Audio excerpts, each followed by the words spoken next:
Ragam. Sarvebhyah hritpurvaka namaskaraah. Swagatam. Welcome to class 24 of Learn to Chant Soundaryalahari of Adi Shankaracharya.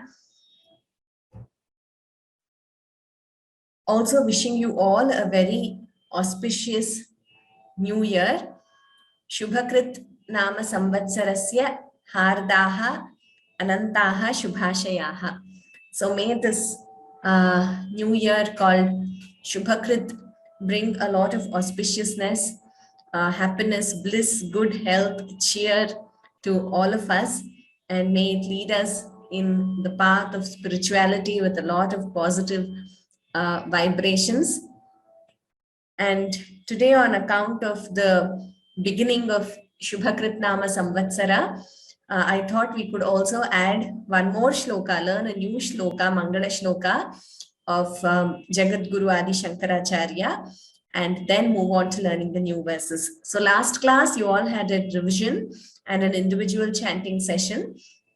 So previous to the last class, we had completed till 56.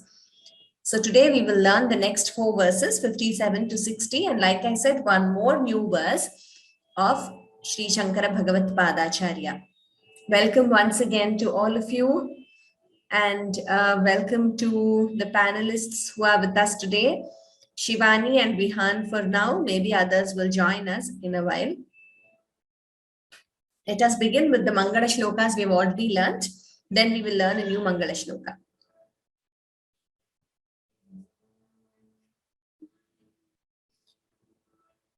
Gururev gatirgurumev bhaje Gurunaiva sahasmi namo gurave Na guru paramam shishurasmi guroho Matirasti gurau mama pahi guru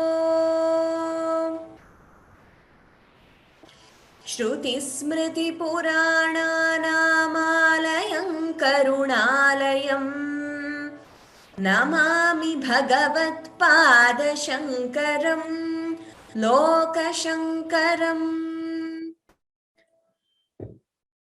Soundaryalahari kartre sarvamangaladayine Shankaracharya varyaya yatirajayate namaha.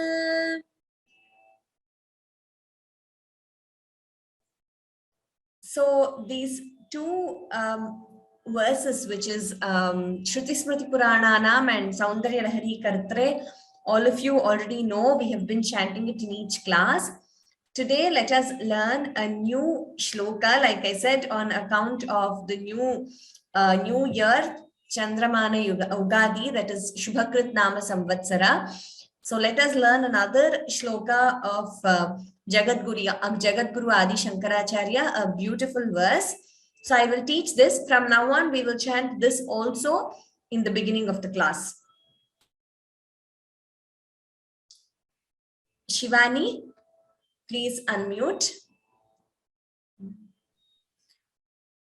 Shankarupena machittam Shankarupena machittam Shankarupena machittam Pankikritamabhudyaya Pankikritamabhudyaya Pankikritamabhudyaya Kinkariyasya samaya Kinkariyasya samaya Kinkariyasya samaya Shankaracharya-mashraye Shankaracharya-mashraye Shankaracharya-mashraye Uttamam. Shankarupena machittam Panki kritam abhudyaya. Bhu is Mahaprana. Panki kritam. Please note that letter. Panki kritam abhudyaya. Kinkari yasya samaya Shankaracharya mashraye. A wonderful shloka. Very much in brief, it means Shankaracharyam ashraye. I take refuge in Shankaracharya. And who is the Shankaracharya? Rather, what are his great qualities? This Maya, which has engulfed my mind. So, Machittam, my mind, which is engulfed by Maya, or which has disillusioned my mind. Such Maya is subservient to Acharya Shankara, which means he has conquered this Maya. And he is leading everyone in this path of jnana towards conquering this Maya. So I take refuge in such a Shankaracharya who has conquered Maya, which has disillusioned my mind. So this is the meaning, like the gist of this verse. In brief, we will repeat this. Shankarupena machittam pankikritamabhudyaya. Shankarupena machittam pankikritamabhudyaya. Shankarupena machittam pankikritamabhudyaya. Kinkari yasya samaya Shankaracharya mashraye. Kinkari yasya samaya Shankaracharya mashraye. Kinkari yasya samaya Shankaracharya mashraye. Uttamam. Now the entire verse. Shankarupena machittam pankikritamabhudyaya. Kinkari yasya samaya Shankaracharya mashraye. Shankarupena machittam pankikritamabhudyaya. Kinkari yasya samaya Shankaracharya mashraye.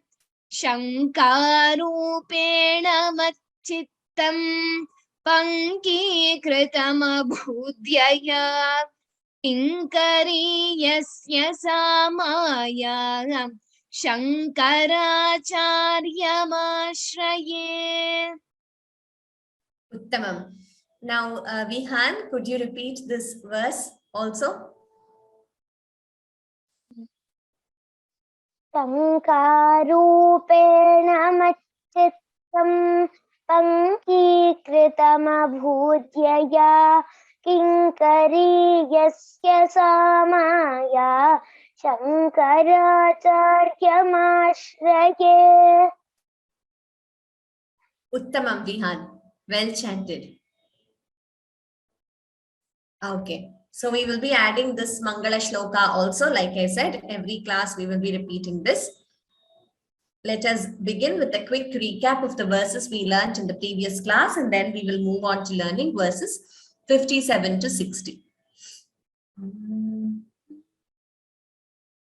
Shiva Shaktya Yuktaha Yadi Bhavati Shakta Prabhavitum Na Chedevan Devaha Na Khalu Kushalaspanditum Atastvamadhyam Harihara Virinchadibhirapi Pranantum Stotum Va Tathamakrita Punya Prabhavati Vibhaktatraivarnyam Vyatikaritalilanjanataya Vibhati त्वन्नेत्रत्रितयमिदमीशानदयिते पुनः स्रष्टुं देवान् द्रुहिणहरिरुद्रानुपरतान् रजः सत्त्वं बिभ्रत् तम इति गुणानां त्रयमिव पवित्रीकर्तुन्नः पशुपतिपराधीन हृदये दयामित्रैर्नेत्रैः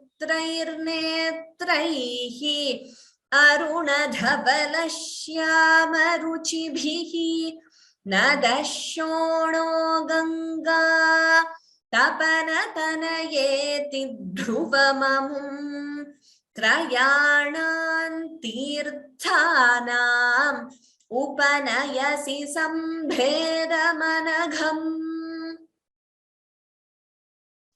निमेषोन्मेषाभ्यां प्रलयमुदयै याति जगति तवेत्याहुः सन्तः धरणिधरराजन्यतनये त्वदुन्मेषाज्जातं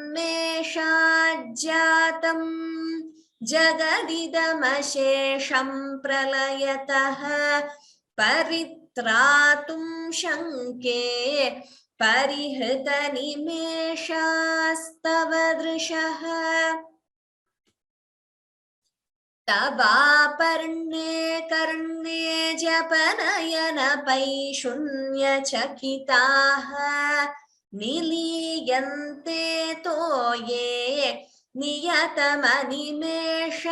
शफरिकाः इयञ्च श्रीर्बद्धच्छदपुटकवाटङ्कुवलयम् जहाति प्रत्यूषे निशिच विघटय्य प्रविशति.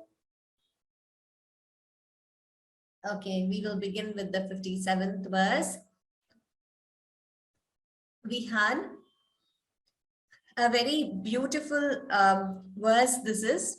So let us learn the verse, then we will just briefly touch upon the gist of the verse and move to the next one.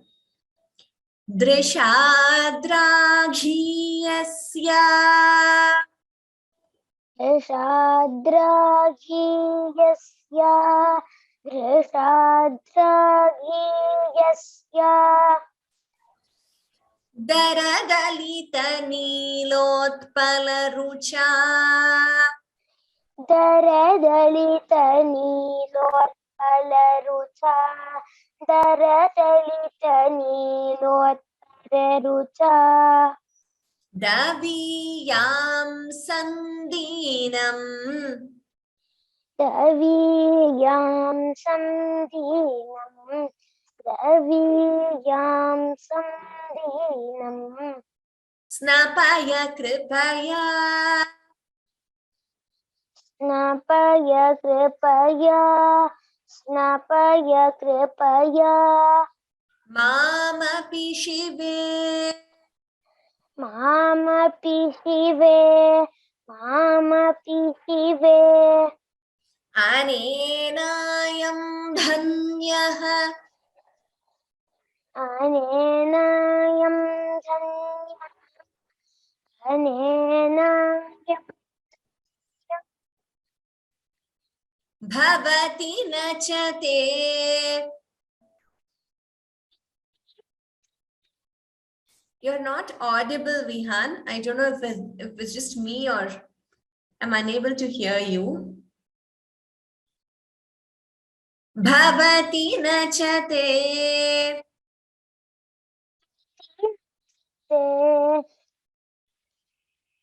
Can't hear. Yes, others are saying that they can't hear too, not audible. I can only hear one letter here and there. Ma'am, now can you hear me? Yes, now when you're speaking, I can hear you. Bhavati nachate. Bhavati nachate Bhavati nachate Haniriyata.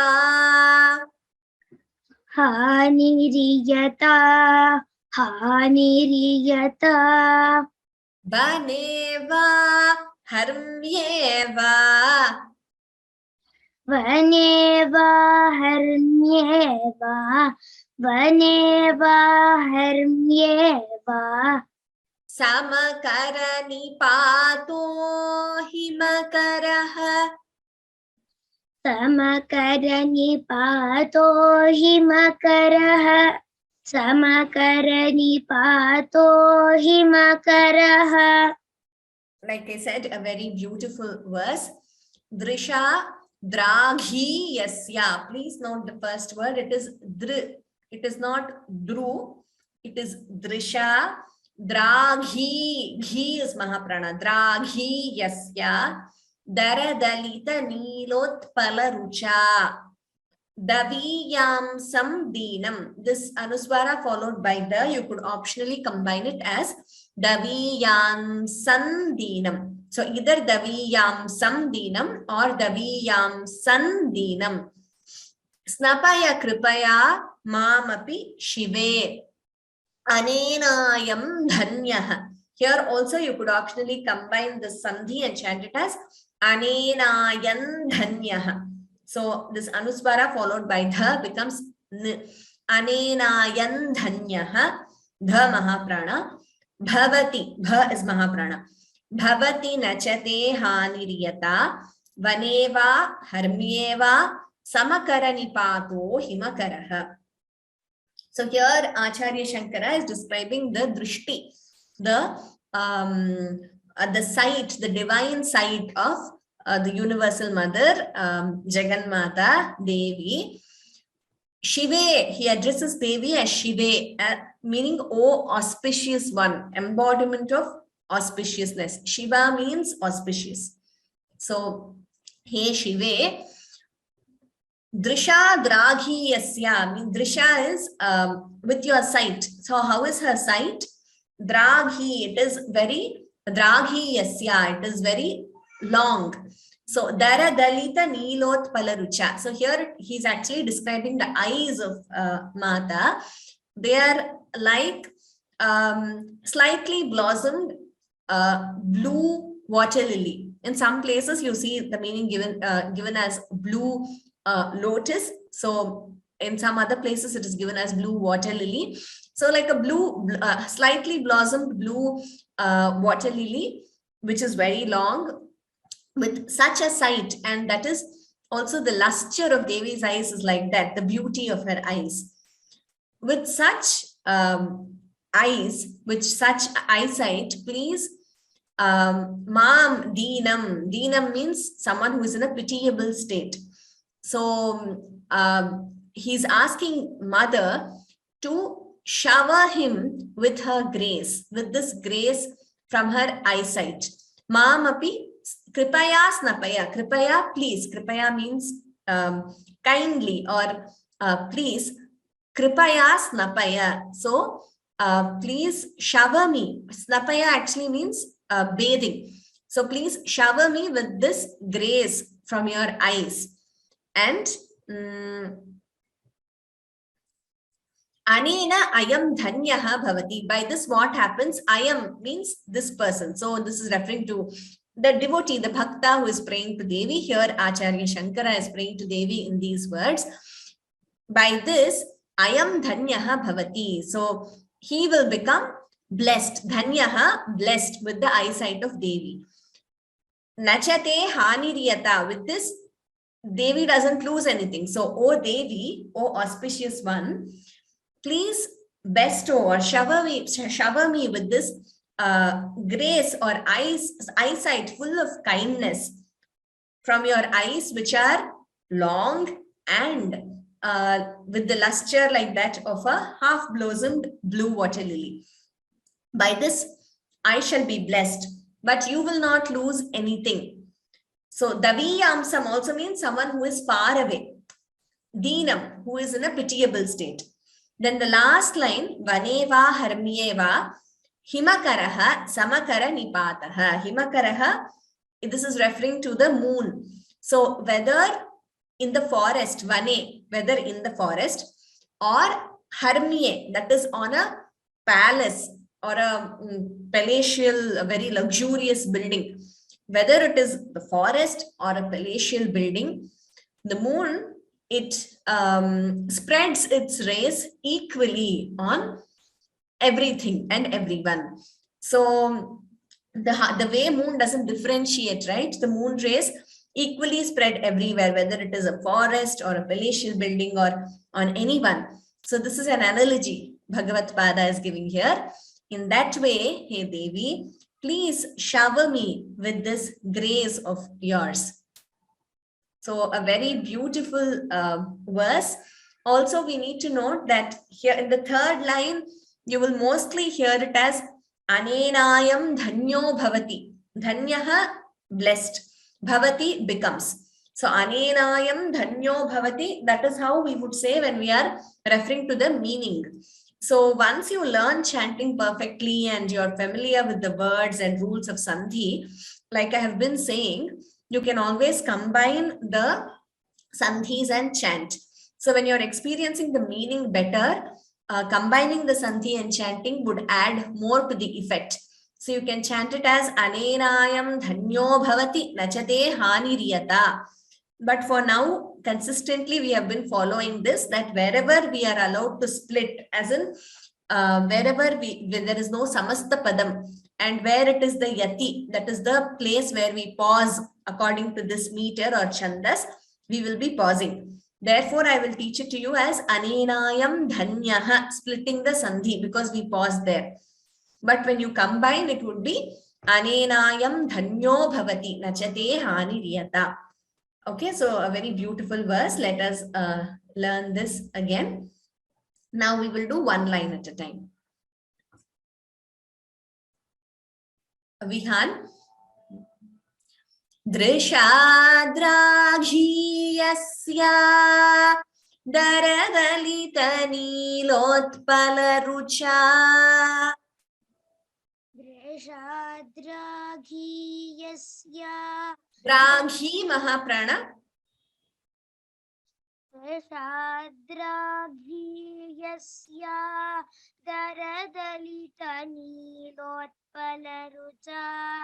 Dreshadrakshiyasya daradalita nilotpalarucha.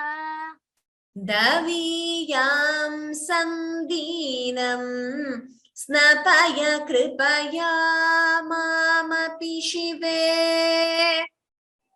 Daviyam sandinam snapaya kripaya mamapi shive. Daviyam sandinam snapaya kripaya mamapi shive. Anenayam dhanyaha bhavati nachate haniriyata. Anenayam dhanyaha bhavati nachate haniriyata. Anenayam dhanyaha bhavati nachate haniriyata. Vaneva harmyeva samakarani pato himakaraha. Vaneva harnyeva samakarani pato himakaraha. Vaneva harnyeva samakarani pato himakaraha. Okay, now we will do half verse at a time. Drishadraghiyasya daradalita nilotpalarucha daviyam sandinam snapaya kripaya mamapi shive. Dreshadrakshiyasya daradalita nilotpalarucha daviyam sandinam snapaya kripaya mamapi shive. अनेनायं No, Vihan, we are still doing first two lines only. Once again. शेषाद्राघीयस्या दरदलितनीलोत्पलरुचा दवीयां संदीनं स्नपय कृपया मामपि शिवे अनेनायं धन्यः भवति न च ते हानिर्यता वने वा हर्म्ये वा समकरनिपातो हिमकरः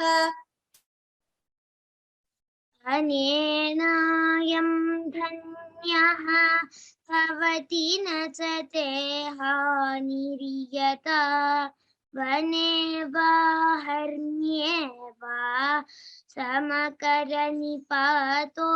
हिमकरः अनेनायं धन्यः भवति न च ते हानिर्यता वने वा हर्म्ये वा समकरनिपातो हिमकरः Uttamam. So now let us do the entire verse. Drishadraghiyasya daradalitaniloत्पलरुचा daviyam sandinam snapaya कृपया मामपि शिवे अनेनायं धन्यः भवति न च ते हानिर्यता वने वा हर्म्ये वा समकरनिपातो हिमकरः शेषाद्राघीयस्या दरदलितनीलोत्पलरुचा दवीयां संदीनं स्नपय कृपया मामपि शिवे अनेनायं धन्यः भवति न च ते हानिर्यता वने वा हर्म्ये वा समकरनिपातो हिमकरः दृशाद्राघीयस्या दरदलितनीलोत्पलरुचा दवीयां संदीनं स्नपय कृपया मामपि शिवे अनेनायं धन्यः भवति न च ते हानिर्यता वने वा हर्म्ये वा समकरनिपातो हिमकरः Uttamam. Next, Shivani.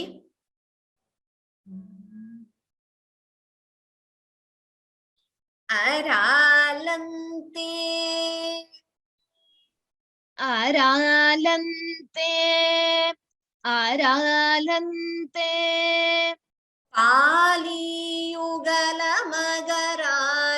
पालीयुगलमगराजन्यतनये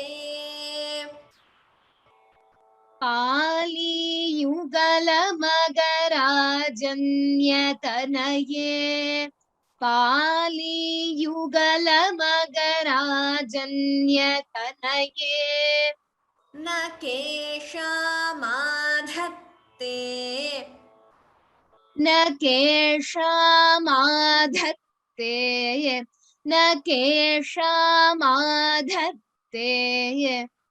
कुसुमशरकोदण्डकुतुकम् कुसुमशरकोदण्डकुतुकम् कुसुमशरकोदण्डकुतुकम् तिरश्चीनो यत्र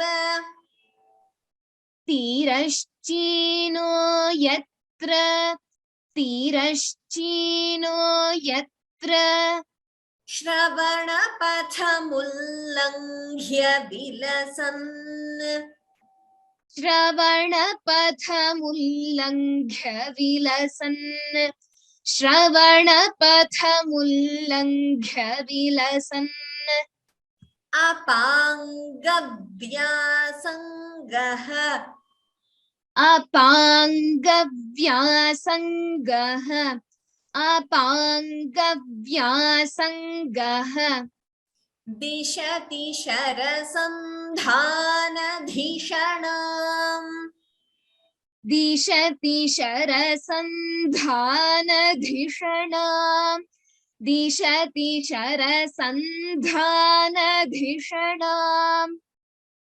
So aralam te anuswara followed by the combining, it would be aralante. Optionally you could chant it as aralante or the full anuswara is aralam te.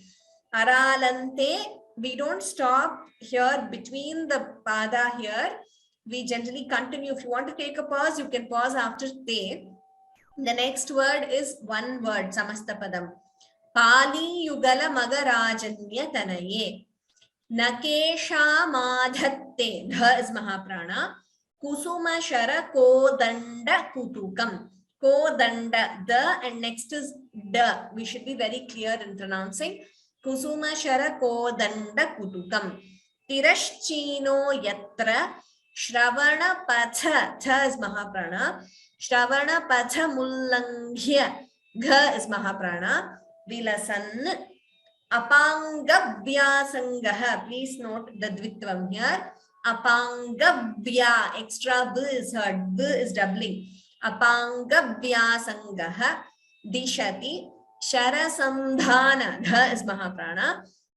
Dhishanam. Dhi is mahaprana. Also, one more thing to note here. If you choose not to pause after yatra, then it would be chanted as Tirashchino yatra shravana. So dvitvam, that sh is doubling. That only happens if you do not pause after yatra. If you pause, you can chant like we chanted. Tirashchino yatra shravana pathamullangya vilasan. But if you choose to combine, as in if you don't pause there, it would be Tirashchino yatra shravana. Sh is doubling. Dvitvam should be heard. Yatra shravana pathamullangya vilasan. So these nuances please remember so that your chanting will be better. So let us do one line at a time.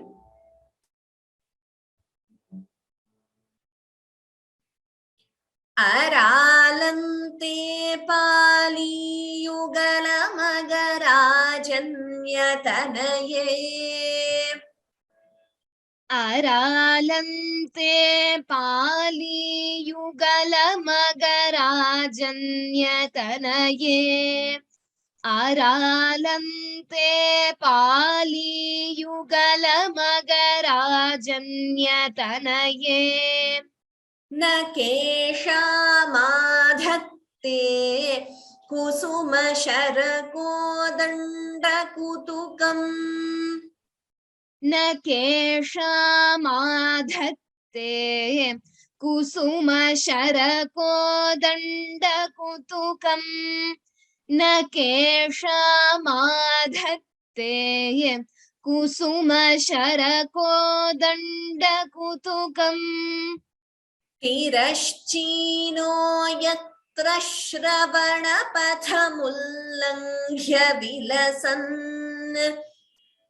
Just a second, I will pause there. I didn't pause. So let us pause and then learn consistently for now because it's easier to learn for the first time. I will pause and then Shivani will repeat. Tirashchino yatra shravana pathamullangya vilasan. Tirashchino yatra shravana pathamullangya vilasan.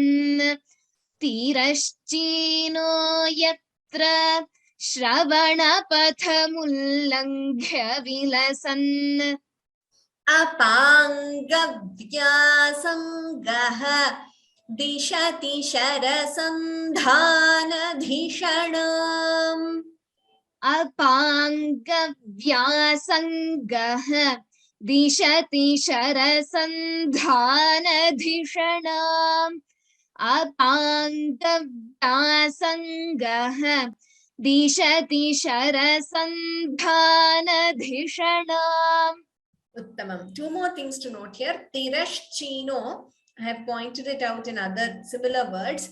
It should be sh, like Shive, Shankara. It should not be heard as sa. So it is not Tiraschino. It is Tirashchino. That sh should be very clear. And also when you are pausing after yatra, we should be careful to not prolong it. So it should not be heard as a dirgha. It is not yatra. It is yatra, hrasva, or a short letter. Okay, now let us do half a verse at a time. Aralante pali yugala magarajanyatanaye na kesha madhatte kusuma sharako danda kutukam. आरालन्ते पालियुगलमगराजन्यतनये न केषामाधत्ते कुसुमशरकोदण्डकुतुकम् आरालन्ते पालियुगलमगराजन्यतनये न केषामाधत्ते कुसुमशरकोदण्डकुतुकम् तिरश्चीनो यत्र श्रवणपथमुल्लङ्घ्य विलसन् अपाङ्गव्यासङ्गः दिशति शरसन्धानभीषणाम्. तिरश्चीनो यत्र श्रवणपथमुल्लङ्घ्य विलसन् अपाङ्गव्यासङ्गः दिशति शरसन्धानधिषणाम् तिरश्चीनो यत्र श्रवणपथमुल्लङ्घ्य विलसन् अपाङ्गव्यासङ्गः दिशति शरसन्धानधिषणाम्. Uttamam. Now the entire verse. Aralante pali yugala magarajanyatanaye na kesha madhatte kusuma sharako danda kutukam tirashchino yatra श्रवणपथमुल्लङ्घ्य विलसन् अपाङ्गव्यासङ्गः दिशति शरसन्धानधिषणाम्. आरालन्ते पालियुगलमगराजन्यतनये न केषामाधत्ते कुसुमशरकोदण्डकुतुकम् तिरश्चीनो यत्र श्रवणपथमुल्लङ्घ्य विलसन् अपाङ्गव्यासङ्गः दिशति शरसन्धानधिषणाम् आरालन्ते पालियुगलमगराजन्यतनये न केषामाधत्ते कुसुमशरकोदण्डकुतुकम् तिरश्चीनो यत्र श्रवणपथमुल्लङ्घ्य विलसन् अपाङ्गव्यासङ्गः दिशति शरसन्धानधिषणाम्. Uttamam, Shivani. Next one, Charu. Ram Ram Ram. Ram Ram Ram.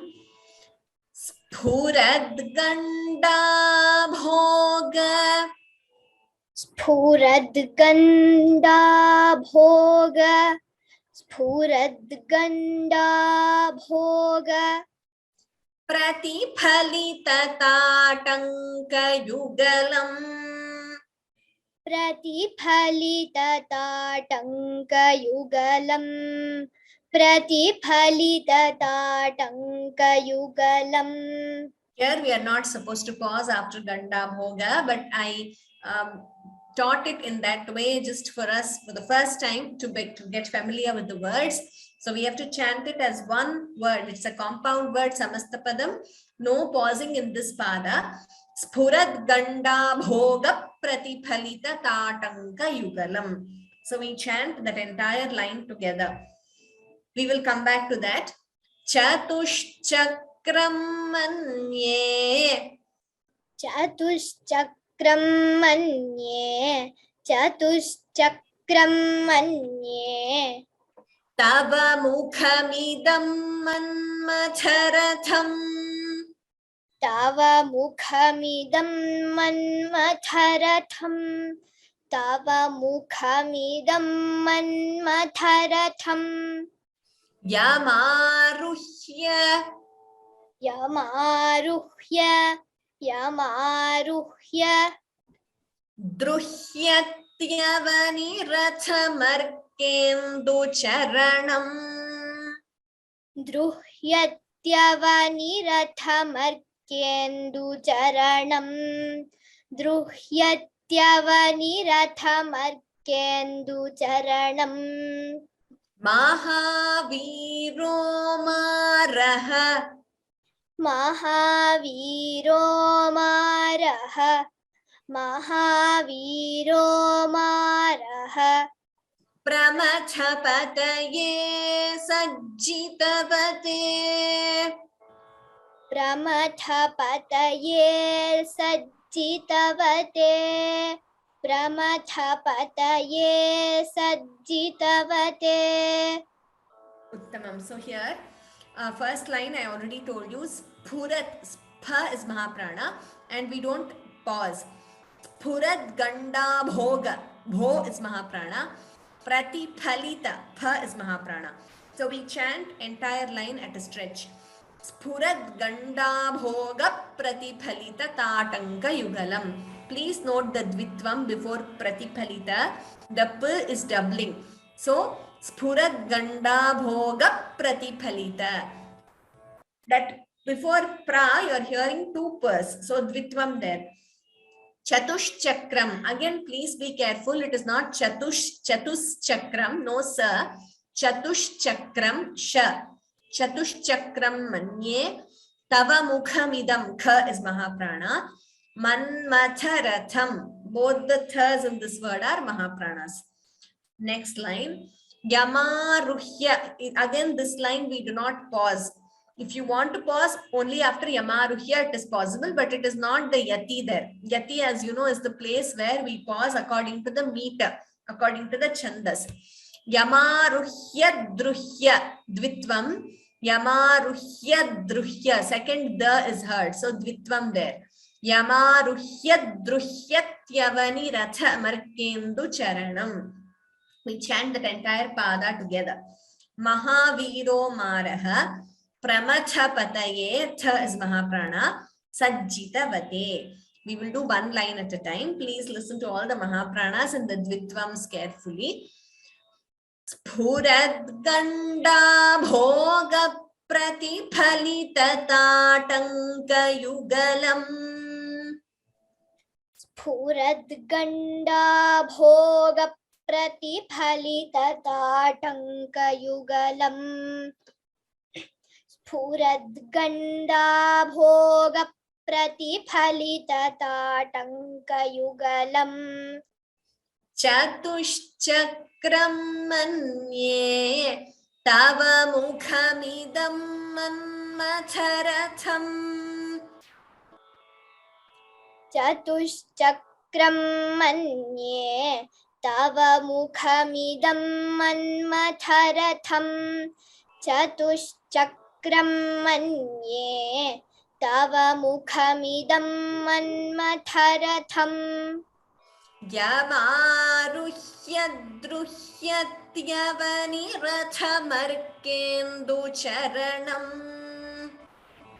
यमारुह्य द्रुह्यत्यवनिरथमर्केन्दुचरणम् यमारुह्य द्रुह्यत्यवनिरथमर्केन्दुचरणम् महावीरो मारः प्रमथपतये सज्जितवते महावीरो मारः प्रमथपतये सज्जितवते महावीरो मारः प्रमथपतये सज्जितवते. Now 2 lines at a time. स्फुरद्गण्डा भोगप्रतिफलितताटङ्कयुगलम् चतुश्चक्रं मन्ये तव मुखमिदं मन्मथरथम् स्फुरद्गण्डा भोगप्रतिफलितताटङ्कयुगलम् चतुश्चक्रं मन्ये तव मुखमिदं मन्मथरथम् स्फुरद्गण्डा भोगप्रतिफलितताटङ्कयुगलम् चतुश्चक्रं मन्ये तव मुखमिदं मन्मथरथम्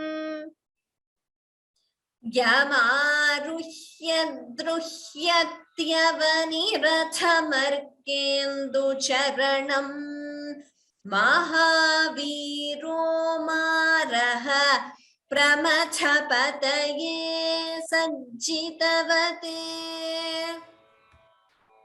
यमारुह्य द्रुह्यत्यवनिरथमर्केन्दुचरणम् महावीरो मारः प्रमथपतये सज्जितवते यमारुह्य द्रुह्यत्यवनिरथमर्केन्दुचरणम् महावीरो मारः प्रमथपतये सज्जितवते.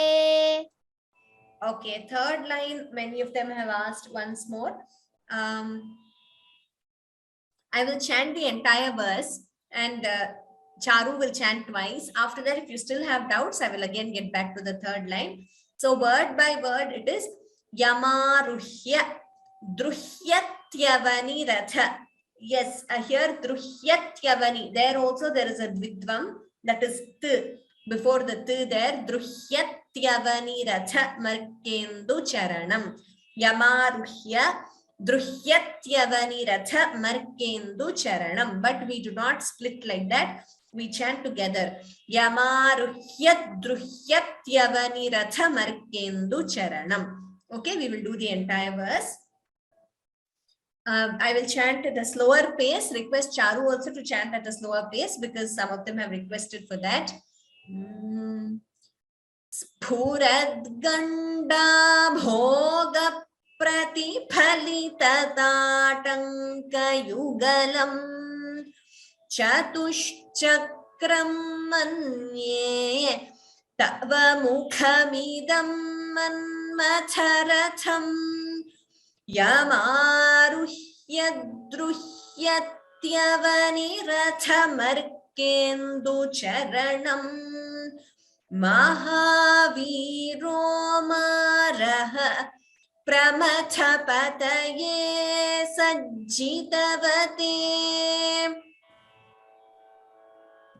स्फुरद्गण्डा भोगप्रतिफलितताटङ्कयुगलम् चतुश्चक्रं मन्ये तव मुखमिदं मन्मथरथम् यमारुह्य द्रुह्यत्यवनिरथमर्केन्दुचरणम् markenducharanam Mahaviro Marah Pramathapataye Sajjitavate Phuradganda Bhoga Pratiphalitatankayugalam Chatushchakram Manye Tava Mukhamidam Manmatharatham Yamarukhyadruhyatyavanirathamaर्केन्दुचरणं Mahaviro Maraha Pramathapataye Sajjitavate. Uttamam. Charu, well chanted. Many of them have appreciated Charu also. Anuradha Bhagini says, very good, Charu. Dhanyavadaha, Charu, well done. Next one, Shivani, please unmute.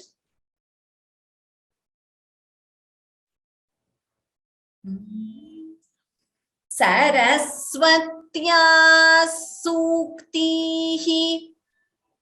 Saraswatya Suktihi.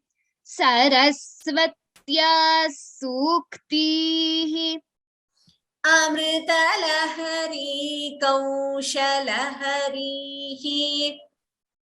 Amritalahari Kaushalaharihi. Amritalahari Kaushalaharihi. Pibantya Sharvani. Pibantya Sharvani. Pibantya Sharvani. Shravana Chulukabhyama Viralam. Shravana Chulukabhyama Viralam. Shravana Chulukabhyama Viralam. Chamatkara Shlagha Chalita Shirasaha. Chamatkara Shlagha Chalita Shirasaha. Chamatkara Shlagha Chalita Shirasaha. Kundala Ganaha. Kundala Ganaha. Kundala Ganaha. Jhanatkaraistaraihi. Jhanatkaraistaraihi. Jhanatkaraistaraihi. Prativachanamachashta ivate. Prativachanamachashta ivate. Prativachanamachashta ivate. Uttamam. So many things to note in this verse. Saraswatya Suktihi. So note the pronunciation of this word. Saraswatya Suktihi. When you split, it is Saraswatyaha Suktihi. If you take the word Saraswati, there also there is a dvitvam before swa. Saraswati. It is not Saraswati. Saraswati, there I'm not giving a dvitvam. So that is not the right pronunciation. So all these words, even without a knowledge, we will be applying dvitvam many a time. So Saraswatya, that extra s is heard before swa. That is dvitvam there. Saraswatya Suktihi. Here two sas are there. Saraswatya Suktihi. That should be heard clearly. Amrita. That Shivani chanted this perfectly. Note the pronunciation of the word Amrita. It is not Amruta. It is not Mru. It is Mr. Like I say always, that Swara, Gunitaksharam it is. Amrita. And also it is not Amrita. That's another common mistake we come across. There is no extra M there. There is no Dvitvam and there is no second M also. Amrita. Wherever you see that word Amritam, that is how it should be chanted. Amritalahari Kaushalaharihi.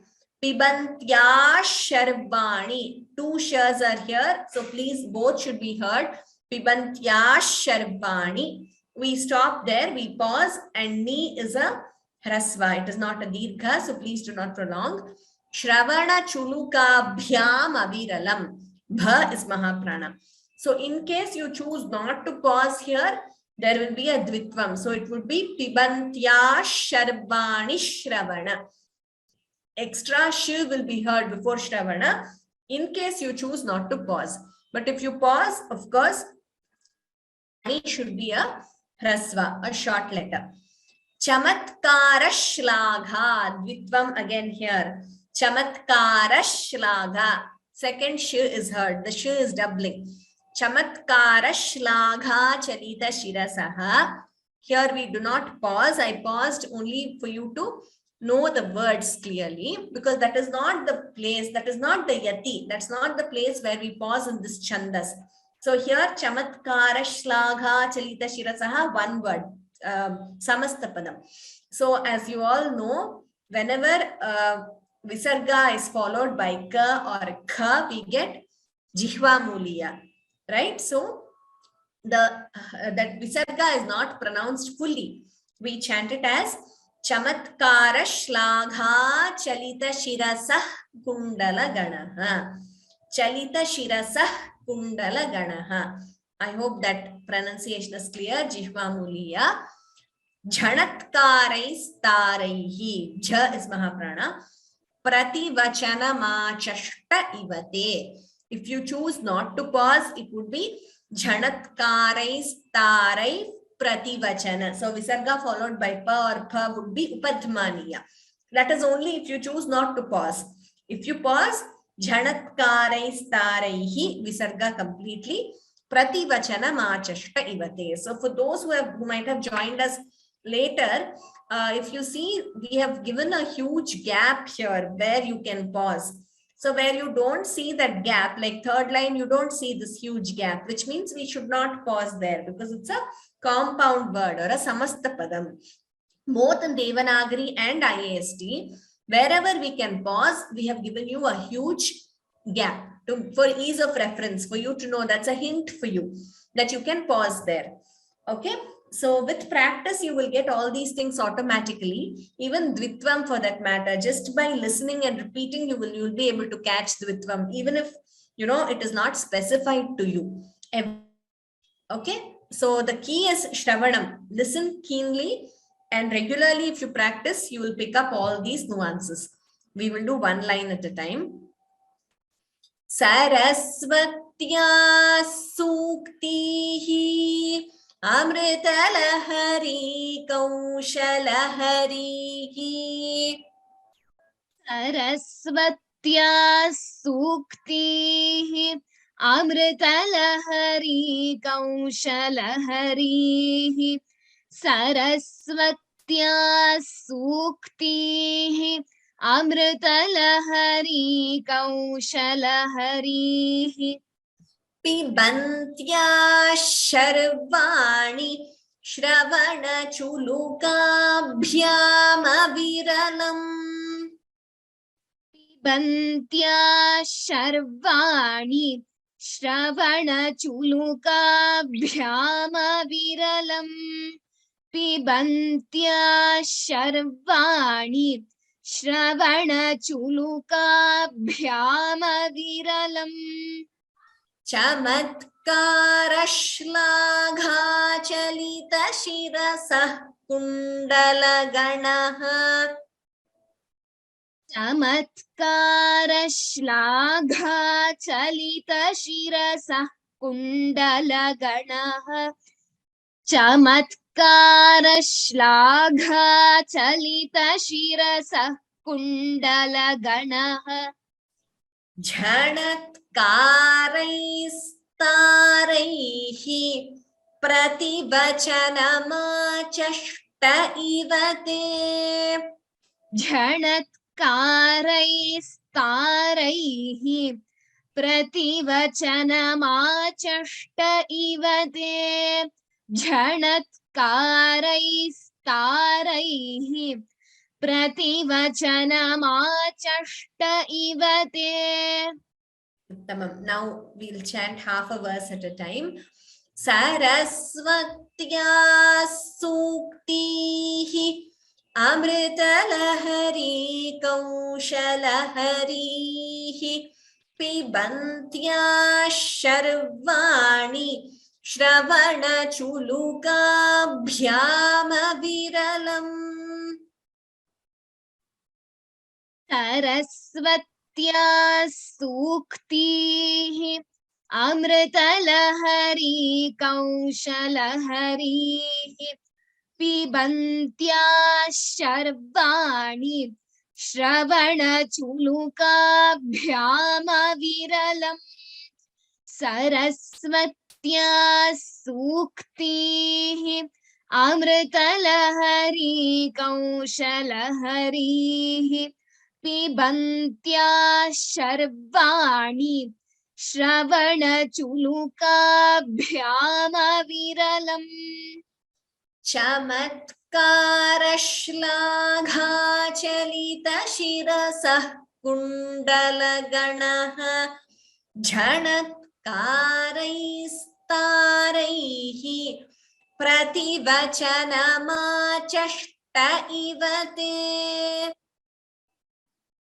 चमत्कारश्लाघाचलितशिरसः कुण्डलगणः झणत्कारैस्तारैः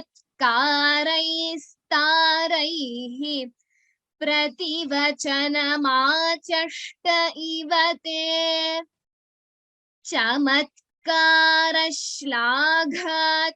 चमत्कारश्लाघाचलितशिरसः कुण्डलगणः झणत्कारैस्तारैः प्रतिवचनमाचष्ट इव ते उत्तमं. Now the entire verse. सरस्वत्या सूक्तिः अमृतलहरी कौशलहरीः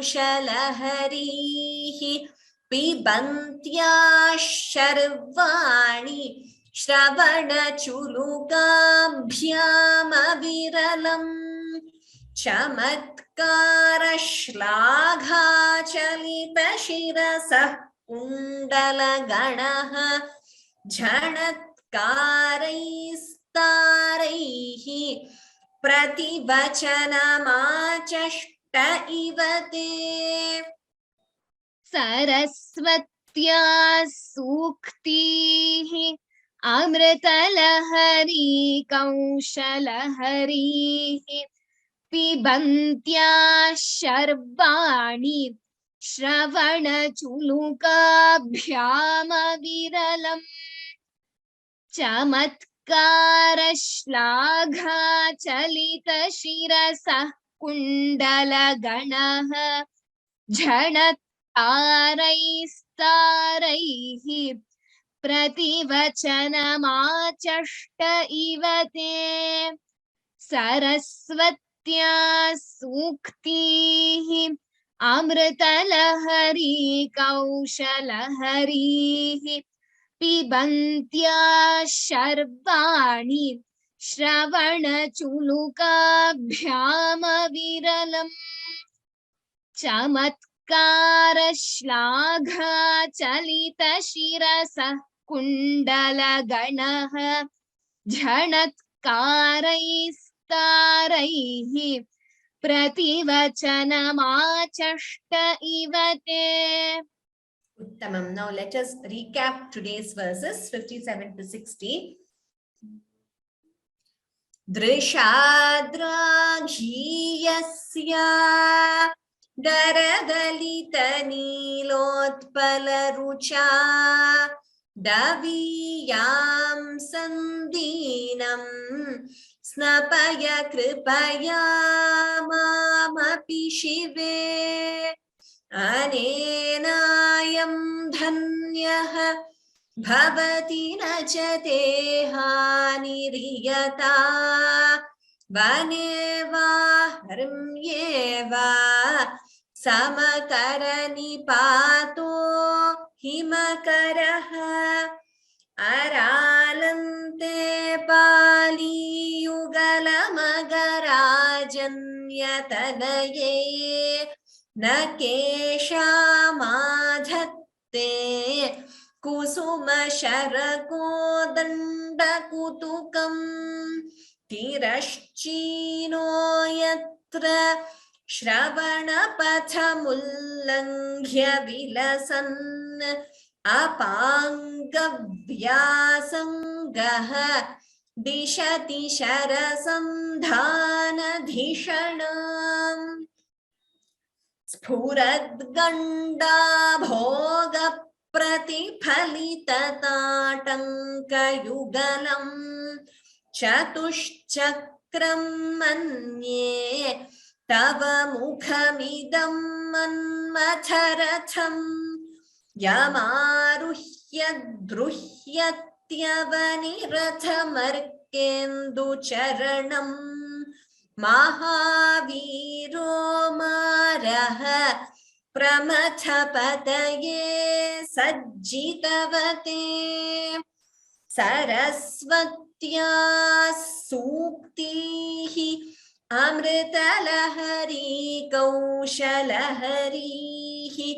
पिबन्त्याः शर्वाणि श्रवणचुलुकाभ्यामविरलम् चमत्कारश्लाघाचलितशिरसः कुण्डलगणः झणत्कारैस्तारैः प्रतिवचनमाचष्ट इव ते.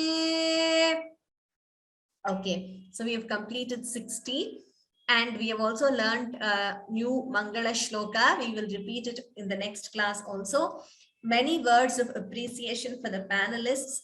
Padma Bhagini says that these children motivate us by their dedication. Very true.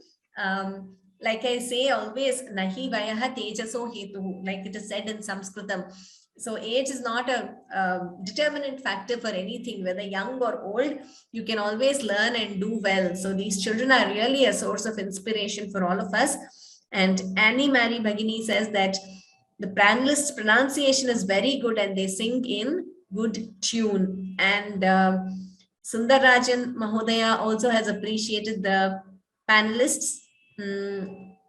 And Suvarna Sudagoni Bhagini, Rajalakshmi Bhagini, Revati Bhagini. Yes, thank you all so much for your words of appreciation. It means a lot to the panelists, to all of us. So let us meet next class. We will conclude with Shanti Mantraha. We will meet next class and continue from 61 onwards. Sarve bhavantu sukhinah.